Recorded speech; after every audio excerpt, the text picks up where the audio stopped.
Since the second half of last year, droughts have persisted in many parts of China. This severe drought, recognized as a once-in-a-century event, has caused many rivers to dry up and reservoirs to reach record lows, with some areas struggling to guarantee the supply of drinking water to the public.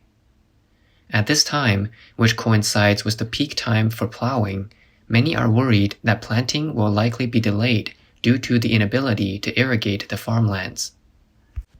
The drought is particularly severe in provinces in southwestern China, such as Yunnan, Guizhou, and Guangxi.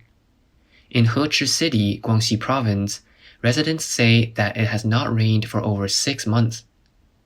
They now have to transport all their domestic water supplies from other places, and due to the severe shortage of water, they have not been able to take a bath for many days. In the video, a water truck can be seen parked in a village, and villagers are using every container they have to collect water. According to some villagers in Zigong City, Sichuan Province, they have to extract water from a reservoir located far away, but even then, they struggle to obtain enough water to cultivate their crops. In southwestern China, rice cultivation is the main agricultural activity, and it's currently the season for planting seedlings. However, there is no water available. This is a mountain village in Guizhou, where villagers have found a very small spring under a cave and are installing a water pumping device. In the video, someone said that they can only pump water for 2 to 3 hours at most due to limited water supply. The Wujing River in Guizhou has also dried up, and nearby reservoirs have also run dry. Local villagers say that they cannot plant sweet potatoes this year and plan to grow more drought-resistant cassava instead. This villager has found a small spring and is scooping water slowly with a spoon. The villagers in Guizhou are queuing up to get water from a water source. They say that it's difficult to even get drinking water, let alone water for taking a shower or doing the laundry. The Chinese government is spending billions of dollars on helping Africa and Afghanistan, but the Chinese people can't even get a well that costs less than a few $1,000s. To prevent the loss of limited water source, farmers in Guizhou have laid plastic sheets into a small stream to channel water for irrigation. A river in Meizhou, Guangzhou Province has completely dried up. From the exposed width of the riverbed, it can be seen that it used to be a very large river. Due to the drought, a mineral water plant that takes water from a cave is also facing a water shortage problem. The plant manager had to hire professionals to find new water sources. Not only in the south, but provinces in northern China have also been hit by drought. This is a farmland in Anhui Province, where the wheat has withered due to a long period with no precipitation. In the video, villagers said that most of the wheat in the village looks like this, and this year's wheat harvest will be a total failure. In Kaifeng City, Henan Province, the farmland has almost turned into a desert, and the newly grown corn has been buried by sandstorms. The Yellow River in Shandong Province has almost dried up as well, and in the video, the riverbed in the central part of the Yellow River is exposed. According to the 2022 China Climate Bulletin, the warm and dry climate in China in 2022 was obvious, with prominent drought and flood disasters. The data shows that the average national temperature in 2022 was 10.51 degrees Celsius, which is 0.62 degrees Celsius higher than usual, and the average national precipitation was 606.1 millimeters, the least since 2012. Among the 15 provinces in the south, 12 provinces have experienced reduced precipitation, and the 6 provinces in the Yangtze River Basin, including Sichuan, Chongqing, Hunan, Hubei, Jiangxi, and Anhui, have experienced the most significant reduction in precipitation. According to the National Climate Center Forecast Bulletin, it is predicted that the drought may continue in 2023, and most areas in the country will have higher temperatures and less precipitation in the spring. Since the beginning of this year, most parts of southwest China have experienced a 20 to 50% reduction in precipitation compared to the same period in previous years. Southern Sichuan and most parts of Yunnan have experienced a reduction of more than 80% in precipitation. As of February 28th, there was a moderately severe meteorological drought in southern Sichuan, most of Yunnan, western Guizhou, and northwest Jiangxi.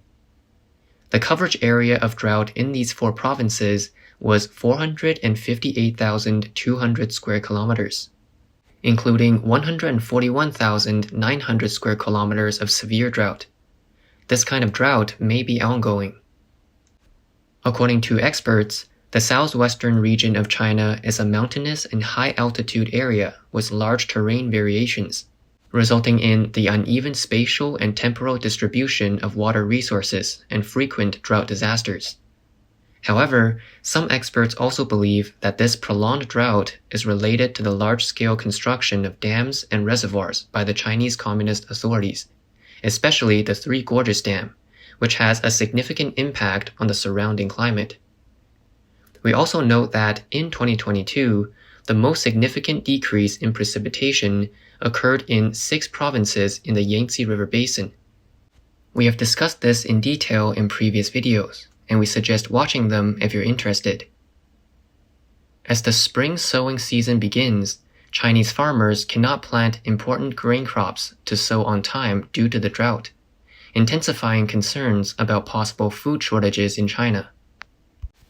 Recently, the Chinese Communist Party issued Central Document No. 1, emphasizing the need to make every effort to promote grain production, ensure food security, and prevent large-scale poverty relapse. Experts believe that the CCP has been calling for food security every year for over 20 years, which also indicates that China's food supply problem has not been resolved. Data also shows that China's imports of grain have been continuously increasing over the past 20 years, reaching a historical high of 164.54 million tons in 2021. China's large-scale hoarding of grain in 2021 has also garnered widespread international criticism. In 2022, China's grain imports have slightly decreased, but still reached a total of 146.87 million tons, accounting for 21.4% of the country's total grain production that year. Although the import volume decreased by 10.7% compared to the previous year, the import cost increased by 10.5%. However, according to official CCP propaganda, China's grain production has achieved continuous harvests in the past 19 years, and last year, despite droughts, floods, and the impact of the pandemic, the total grain output still reached a historical high. Whether this is a statistical issue or data falsification remains unknown. In addition, China's arable land is continuously decreasing. CCP leader Xi Jinping said at the Politburo Standing Committee meeting on rural issues at the end of 2021 that the 1.8 billion mu of arable land must be properly registered and titled. Farmland is farmland, and it must be good farmland.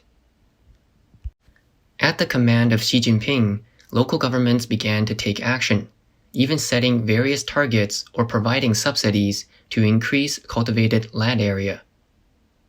The authorities also implemented the policy of returning forests to farmland, resulting in the felling of a large number of trees, and many unsuitable places for farming were forcibly developed into farmland by the government. Many videos online show that numerous locations now use the name of developing high-standard farmland to excavate mountains and even cut down forests to open up new terraced fields. However, these terraced fields are not suitable for large-scale mechanized production due to their small size. Many young people in rural areas now choose to work in the cities, and those able to farm on terraced fields are mainly the older generation of farmers. As these farmers gradually age, these terraced fields may eventually be abandoned. As a result, the terraced fields that have been built at a great cost of manpower and resources may not achieve positive results, and may even cause great damage to the ecological environment due to the large-scale felling of trees. On March 15th, in Guizhou, in response to Xi Jinping's call for the returning of forests to farmland policy, the local government dug up the existing trees on the mountain and transformed the mountain into terraced fields to receive subsidies from the authorities. However, after obtaining the subsidies, they planted the trees again. This way, the local officials both upheld Xi Jinping's policy and received subsidies, which would be a win-win situation. The movement of rice planting on mountains advocated by the Yunnan government has been unanimously criticized by netizens. This plan was proposed by Zhu Youyong, a member of the National People's Congress and an academician of the Chinese Academy of Engineering. However, a professor from the China Agricultural University pointed out that planting rice crops on mountains violates agricultural laws and damages the ecological conditions of mountainous areas. In the video, farmers sarcastically commented that planting rice crops on mountains is very popular among farmers and that Yunnan has promoted 500,000 mu of land this year, with the highest yield of 788 kilograms per mu. Yet it can be seen from the footage that the crops are mostly dead, and the rice grains produced are withered and inedible. As we know, local governments in China have always sold land to real estate developers as their main source of revenue. China's real estate development has taken place for over a decade, and a large amount of arable land has been transformed into commercial residential buildings, factories, and other infrastructure, severely eroding the amount of cultivated land. Therefore, some people suggest returning buildings to farmland, as there are more buildings on potentially arable farmland than crops.